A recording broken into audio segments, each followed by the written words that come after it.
शांति के संसार में स्वागत है सादर आइए। शांति के संसार में स्वागत है सादर आइए। शांति सागर शिव पिता का प्यार आकर पाइए। शांति के संसार में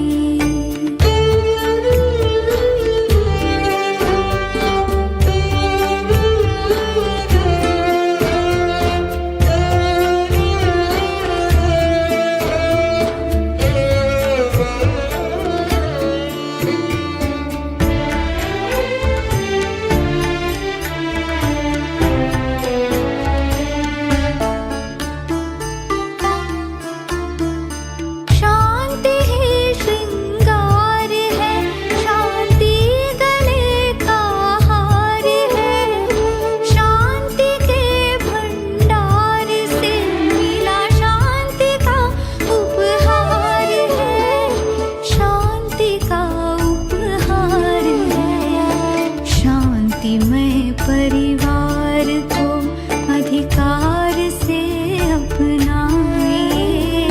शांतिमय परिवार को अधिकार से अपनाइए।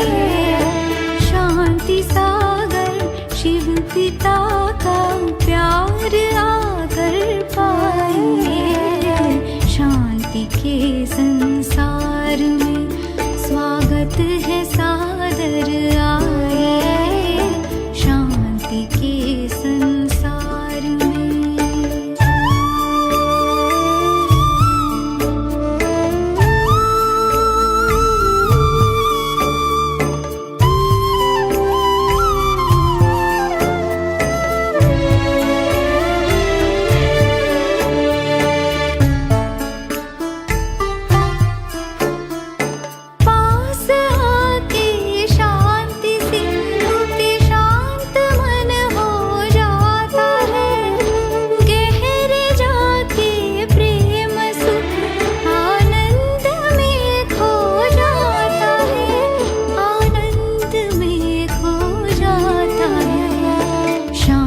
सिंधु की लहर में आइए लहराइए।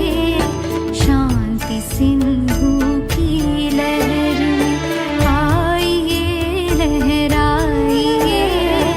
शांति सागर शिव पिता का प्यार आकर पाइए। शांति के संसार में स्वागत है सादर आइए। शांति के संसार में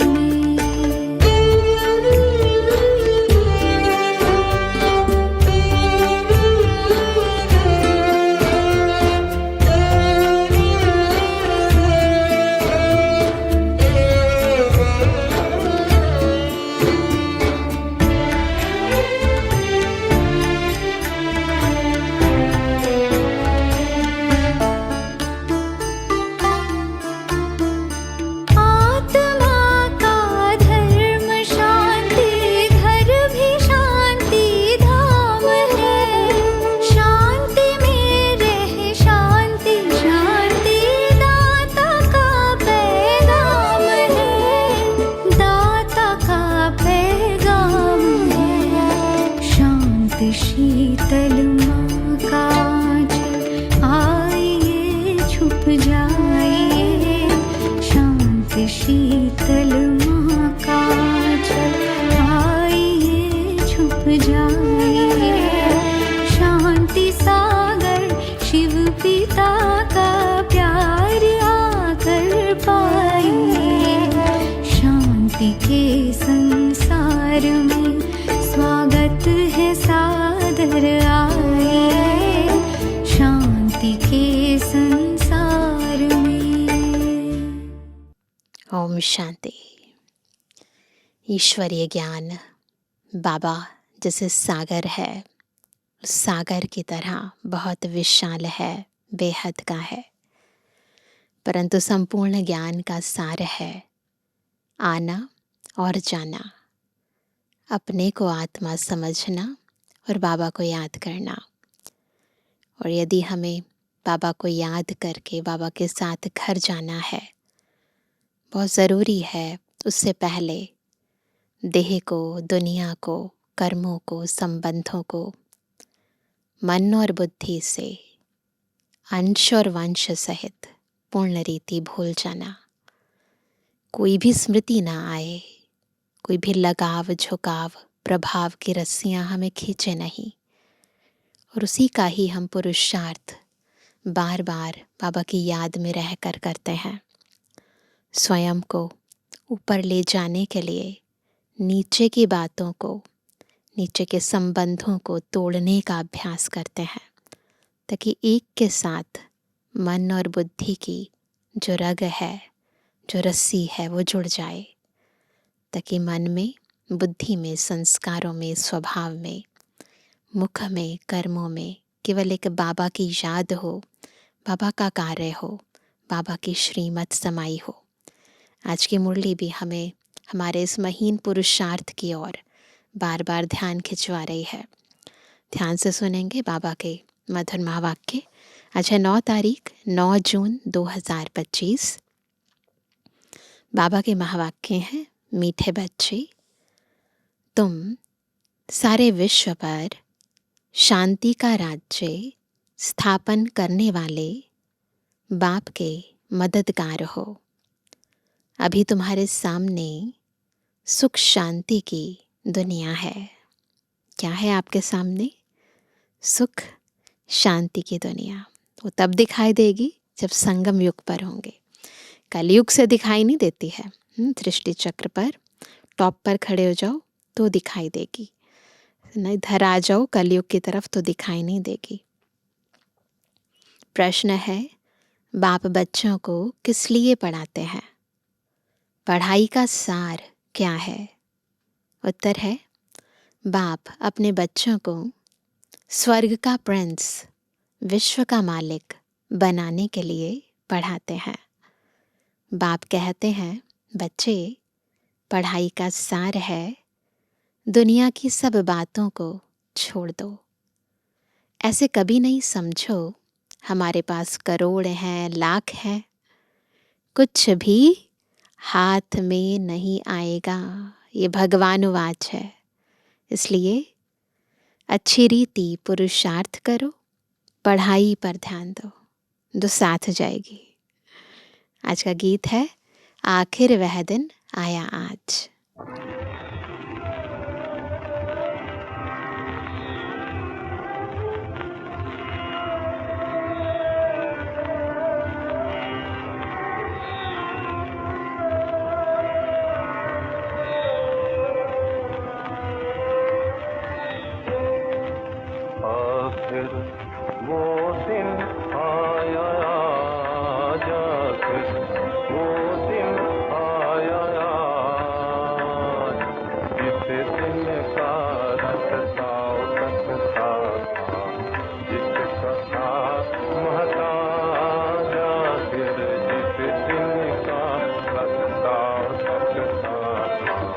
जिसका था महताज आखिर वो दिन आया, आखिर वो दिन आया।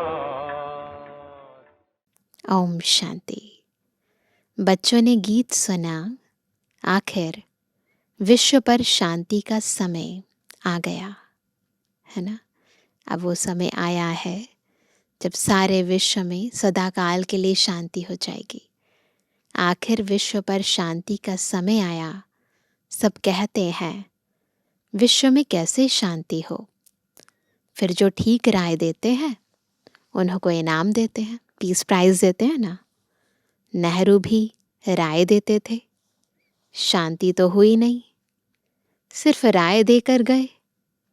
अभी तुम बच्चों की बुद्धि में है कि कोई समय सारे विश्व भर में सुख, शांति, संपत्ति आदि थी, है ना। वो तो बस राय देते हैं, परंतु हमारी तो बुद्धि में है, याद है हमें एक ऐसा टाइम था, इस सारी सृष्टि पर शांति थी, सुख था, समृद्धि थी, सब कुछ था,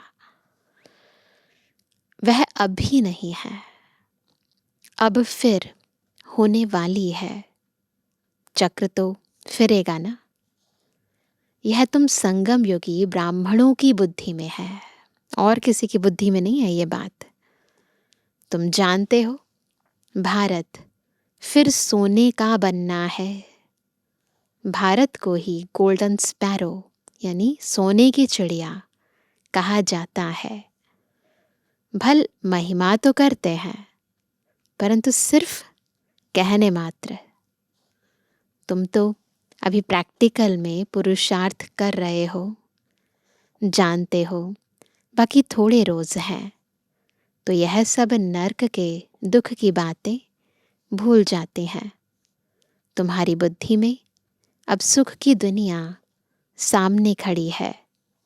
जैसे आगे विलायत से आते थे तो समझते थे, अभी बाकी थोड़ा समय है पहुंचने में, क्योंकि आगे विलायत से आने में बहुत टाइम लगता था। पहले तो इतनी सहूलियत नहीं थी, तो पहले तो बहुत टाइम लगता था ना। अभी तो एरोप्लेन में जल्दी पहुंच जाते हैं। अभी तुम बच्चों की बुद्धि में है कि अब हमारे सुख के दिन आने हैं, जिसके लिए पुरुषार्थ कर रहे हैं। बाबा ने पुरुषार्थ भी बहुत सहज बताया है। ड्रामा अनुसार कल्प पहले मुआफिक यह सर्टेन है। तुम देवता थे, देवताओं के कितने ढेर के ढेर मंदिर बन रहे हैं। बच्चे जानते हैं यह मंदिर आदि बनाकर क्या करेंगे, है ना। बाकी दिन कितने हैं। तुम बच्चे नॉलेज की अथॉरिटी हो। कहा भी जाता है परमपिता परमात्मा सर्वशक्तिमान ऑल माइटी अथॉरिटी है। तुम ज्ञान की अथॉरिटी हो, वह है भक्ति की अथॉरिटी। बाप को कहा जाता है ऑल माइटी अथॉरिटी। तुम बच्चे नंबरवार पुरुषार्थ अनुसार बन रहे हो। तुमको सृष्टि के आदि मध्य अंत का ज्ञान है। जानते हो, हम पुरुषार्थ कर रहे हैं बाप से वर्षा पाने का। क्या कर रहे हैं हम सभी? पुरुषार्थ कर रहे हैं बाबा से पूरा वर्षा पाने का। जो भक्ति की अथॉरिटी है वो सबको भक्ति ही सुनाते हैं। तुम ज्ञान की अथॉरिटी हो तो ज्ञान ही सुनाते हो। सतयुग में भक्ति होती ही नहीं, पुजारी एक भी होता नहीं, पूज्य ही पूज्य हैं। आधा कल्प है पूज्य, आधा कल्प है पुजारी। भारतवासियों के लिए ही है, पूज्य थे तो स्वर्ग था। अभी भारत पुजारी नर्क है। तुम बच्चे अब प्रैक्टिकल लाइफ बना रहे हो। नंबरवार पुरुषार्थ अनुसार सबको समझाते रहते हो और वृद्धि को पाते रहते हो। ड्रामा में पहले से ही नोंद है। ड्रामा तुमको पुरुषार्थ कराते रहते हैं। तुम करते रहते हो। जानते हो ड्रामा में हमारा अविनाशी पार्ट है। दुनिया इन बातों को क्या जाने, हमारा ही ड्रामा में पार्ट है। जो कहेगा वही समझेगा ना कि कैसे हमारा इस ड्रामा में पार्ट है। यह सृष्टि चक्र फिरता ही रहता है। यह वर्ल्ड की हिस्ट्री ज्योग्राफी तुम्हारे सिवाय और कोई को मालूम नहीं है। ऊंच ते ऊंच कौन है दुनिया में कोई नहीं जानते हैं। ऋषि मुनि आदि भी कहते थे हम नहीं जानते, कहते थे ना नेति नेति नेति नेति कहते थे ना। अभी तुम बच्चे तो जानते हो वह रचता बाप है और हमको पढ़ा रहे हैं। है ना। यह भी बाबा ने बार बार समझाया है कि यहाँ जब बैठते हो तो कैसे बैठना है, तरीका क्या है। देही अभिमानी होकर बैठो। एक बाप ही राजयोग सिखाते हैं और वर्ल्ड की हिस्ट्री ज्योग्राफी समझाते हैं। बाप कहते हैं मैं कोई थॉट रीडर नहीं हूँ, इतनी बड़ी दुनिया है, इनको क्या बैठ रीड करेंगे। बाप तो खुद कहते हैं मैं ड्रामा की नूंद अनुसार आता हूँ तुम्हें पावन बनाने। ड्रामा में मेरा जो पार्ट है वही बजाने आता हूँ, बाकी मैं कोई थॉट रीड नहीं करता हूँ। बतलाता हूँ मेरा क्या पार्ट है और तुम क्या पार्ट बजा रहे हो। तुम यह नॉलेज सीख कर दूसरों को सिखला रहे हो। मेरा पार्ट ही है पतितों को पावन बनाना। यह भी तुम बच्चे जानते हो। तुम तिथि तारीख आदि सब जानते हो।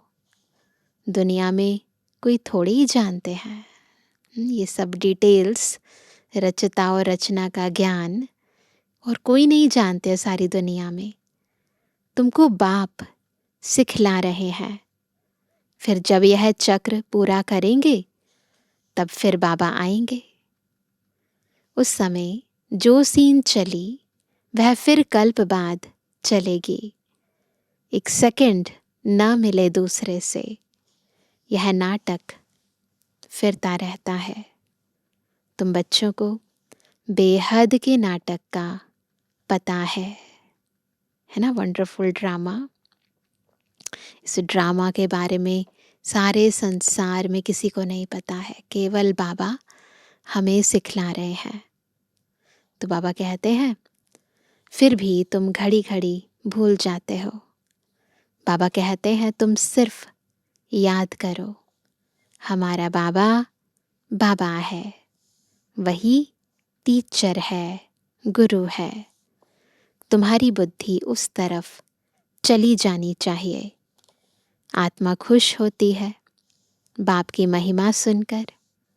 सब कहते हैं हमारा बाबा बाबा है, टीचर है।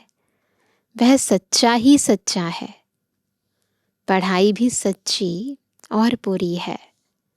उन मनुष्यों की पढ़ाई अधूरी है। तो तुम बच्चों की बुद्धि में कितनी खुशी होनी चाहिए। बड़ा इम्तिहान पास करने वालों की बुद्धि में जास्ती खुशी रहती है। जितना बड़ा इम्तिहान होता है तो उस अनुसार फिर पद भी मिलता है, उतना ऊंचा भी उठते हैं।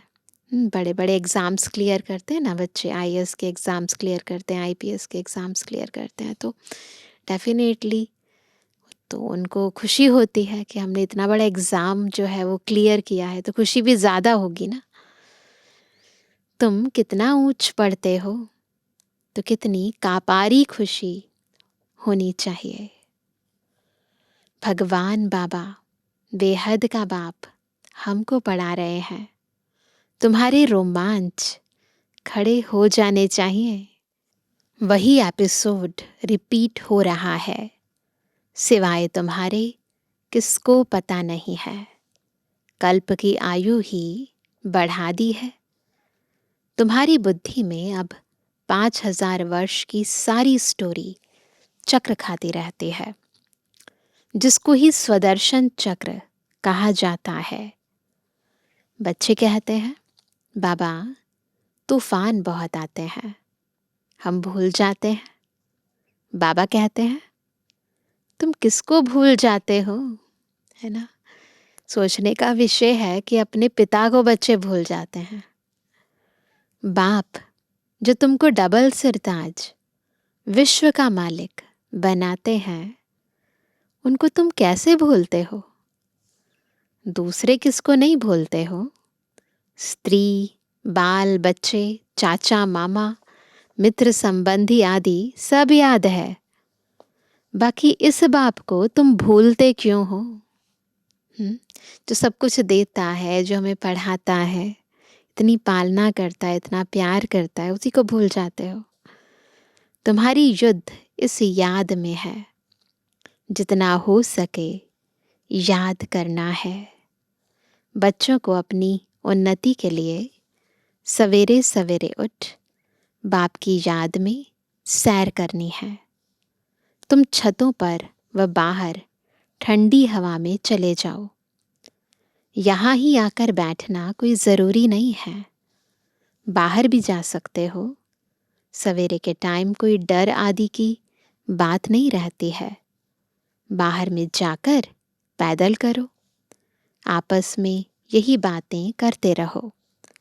देखें कौन बाबा को जास्ती याद करते हैं, फिर बताना चाहिए कितना समय हमने याद किया।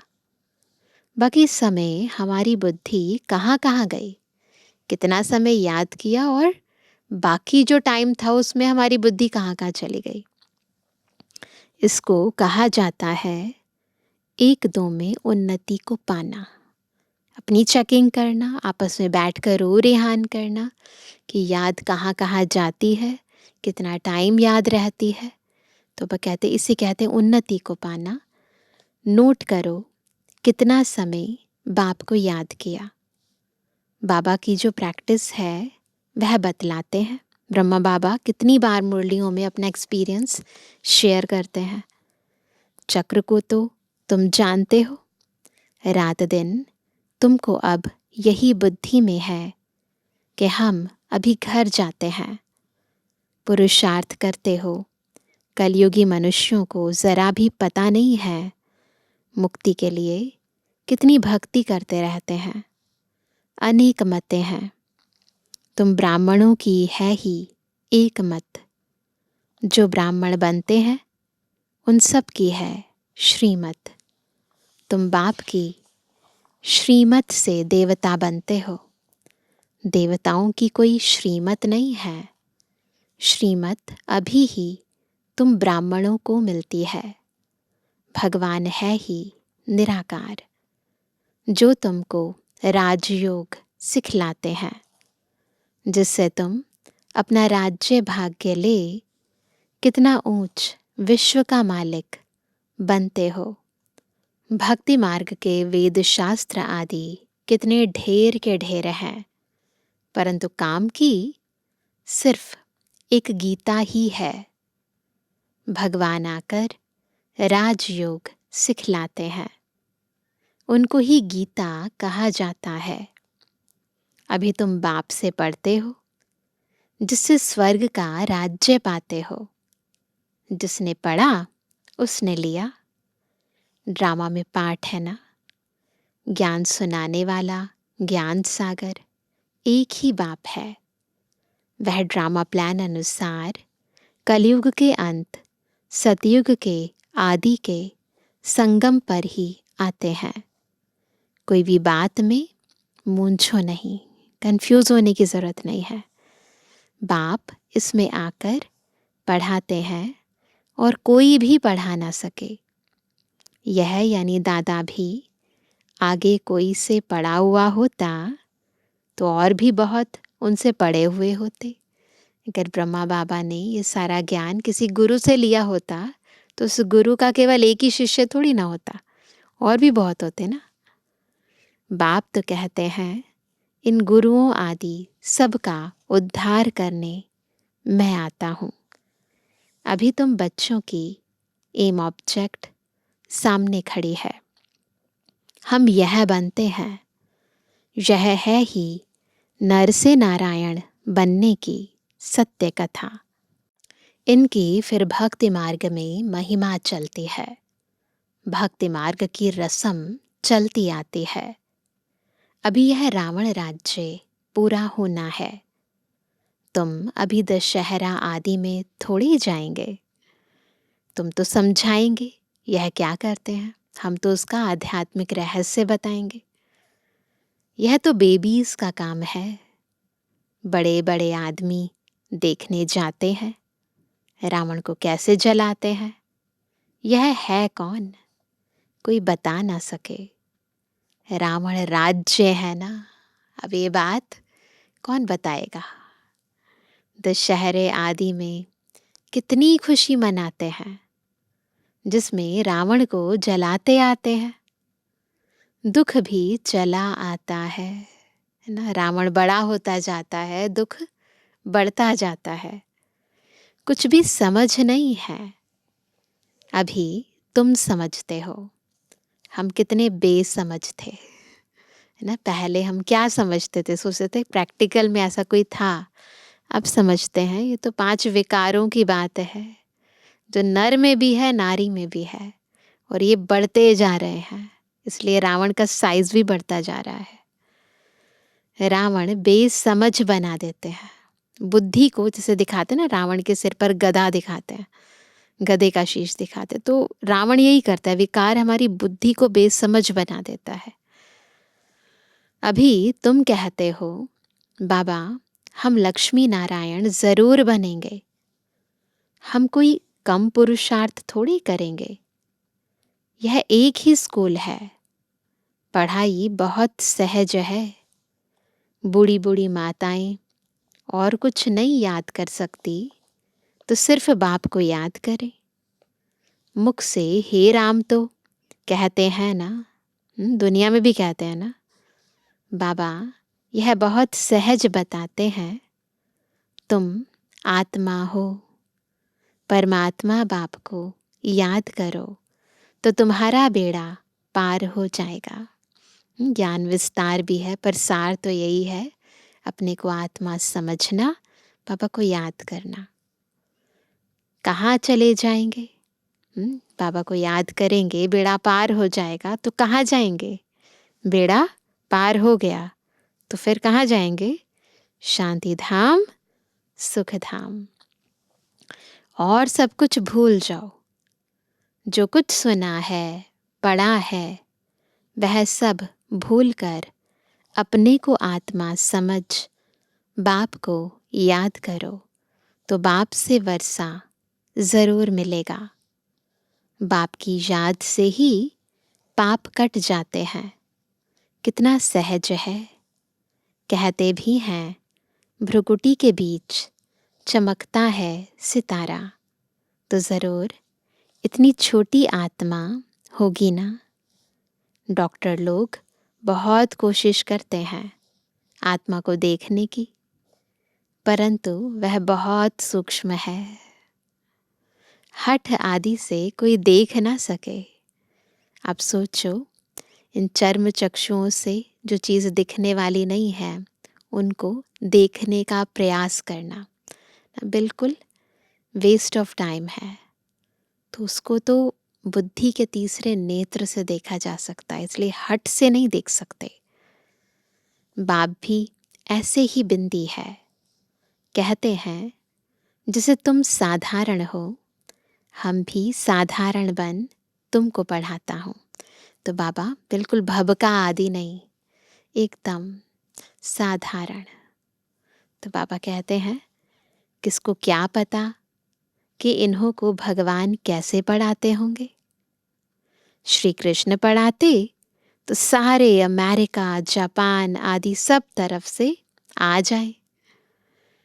उनमें इतनी कशिश है। श्री कृष्ण के साथ प्यार तो सबका है ना।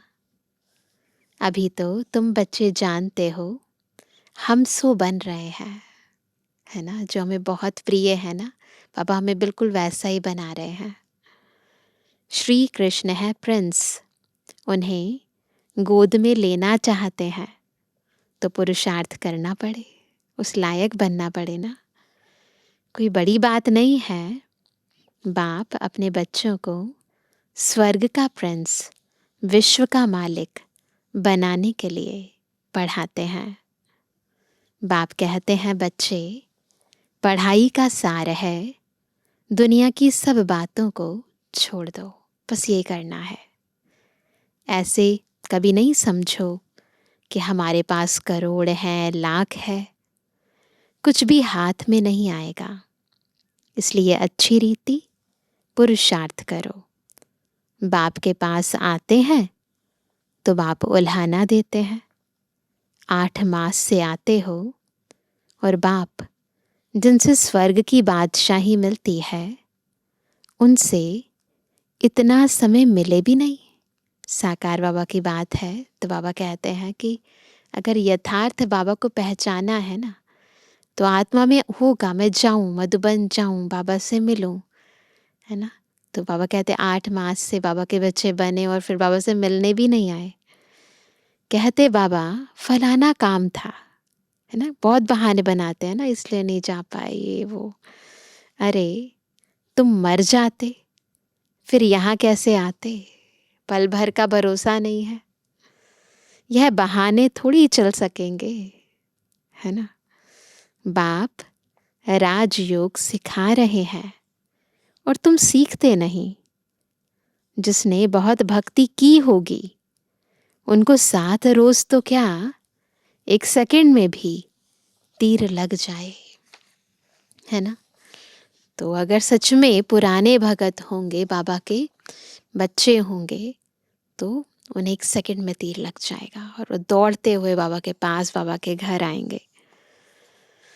सेकंड में विश्व का मालिक बन सकते हैं। बस निश्चय की बात है।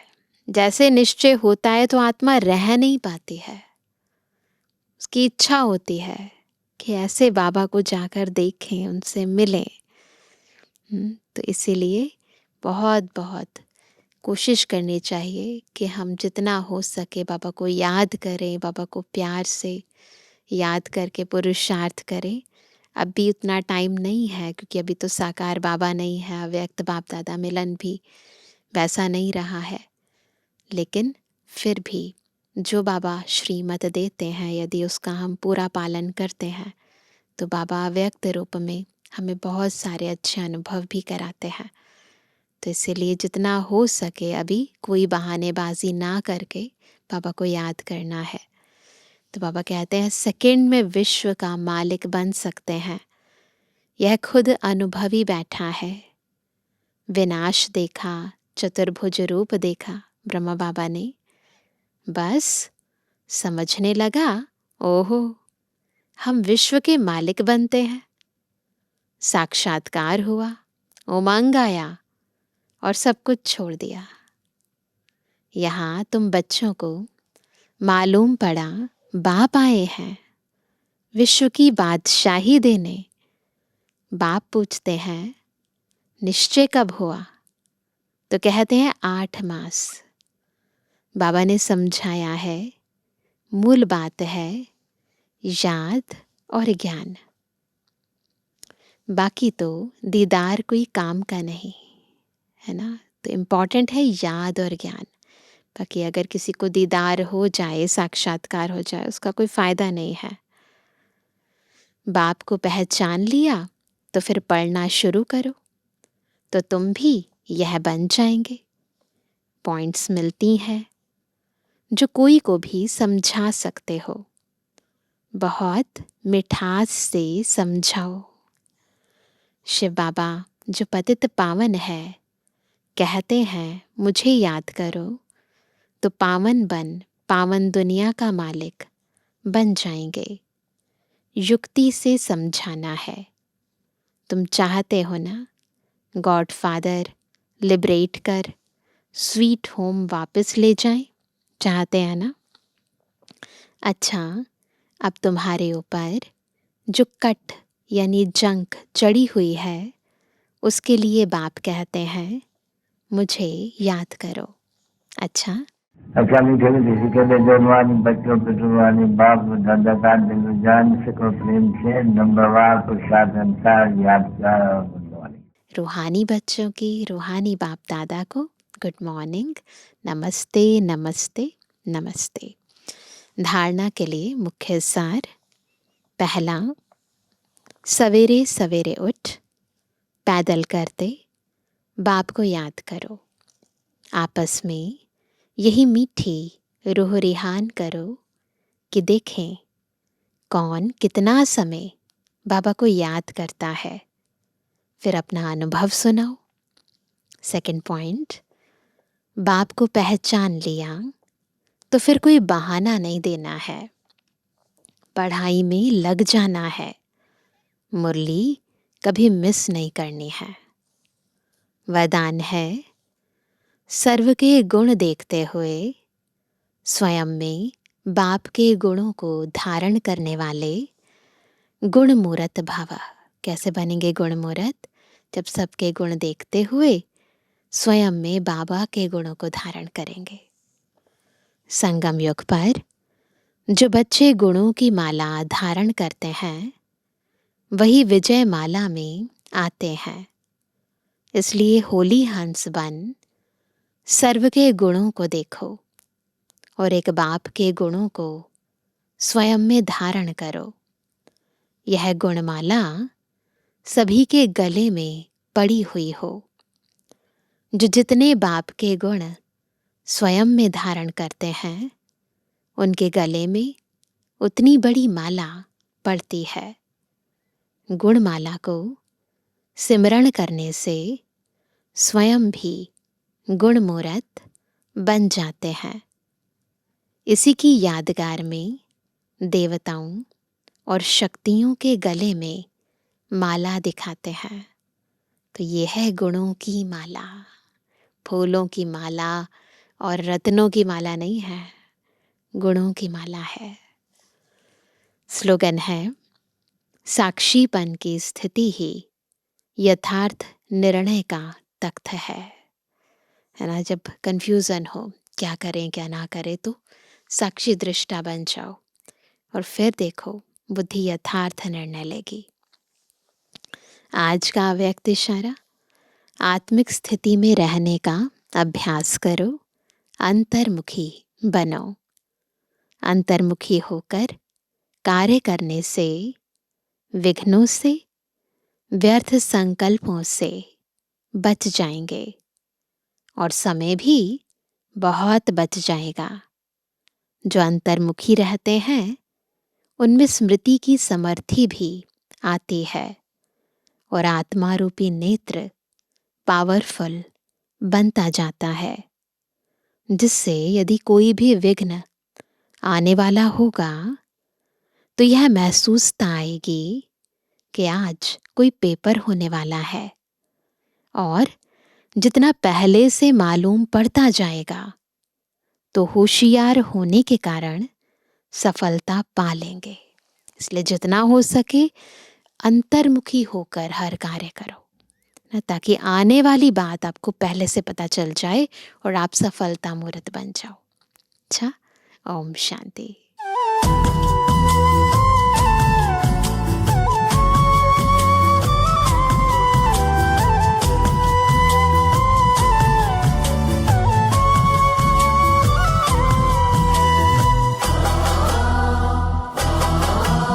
तुम्हें सौंप कर सब चिंता फिकर, तुम्हें सौंप कर सब चिंता फिकर, देह दुनिया से हम हो गए बेखबर। खिवैया मेरी नैया तेरे हवाले, तेरे हवाले। चले हम उधर, ले चले तुम जिधर, देह दुनिया से हम हो गए बेखबर। खिवैया मेरी नैया तेरे हवाले, तेरे हवाले। ये सौंप कर सब चिंता फिकर, देह दुनिया से हम हो गए बेखबर।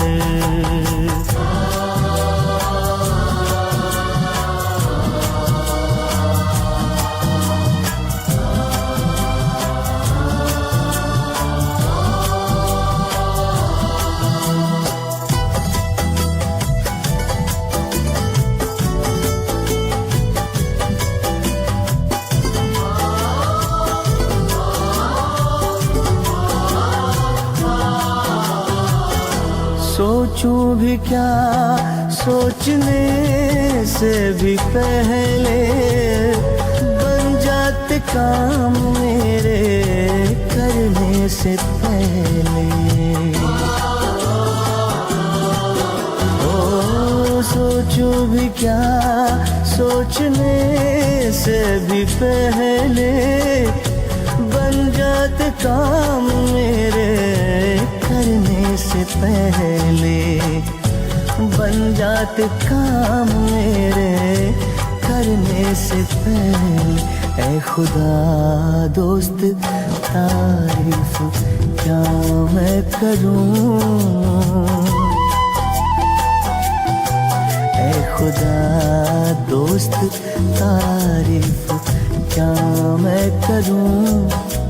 ये सब है तेरी खूबियों का असर कि भैया मेरी नैया तेरे हवाले, तेरे हवाले। चले हम उधर ले चले तुम जिधर, देह दुनिया से हम हो गए बेखबर।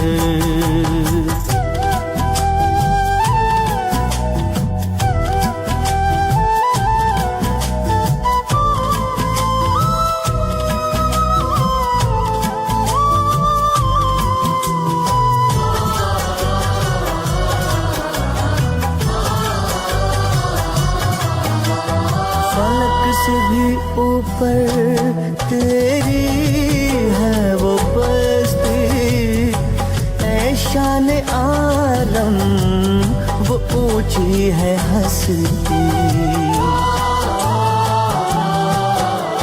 फलक से भी ऊपर तेरी है वो बस्ती, ऐ शान आलम वो ऊंची है हस्ती। ऐ शान आलम वो ऊंची है हस्ती। तेरी नजर इनायत है मुझ पे करम, तेरी नजर इनायत है मुझ पे करम। तूने अपना बनाया किया रुख किधर कि भैया मेरी नैया तेरे हवाले, तेरे हवाले। तुम्हें सौंप कर सब चिंता फिकर, देह दुनिया से हम हो गए बेखबर, हो गए बेखबर, हो गए बेखबर, हो गए बेखबर।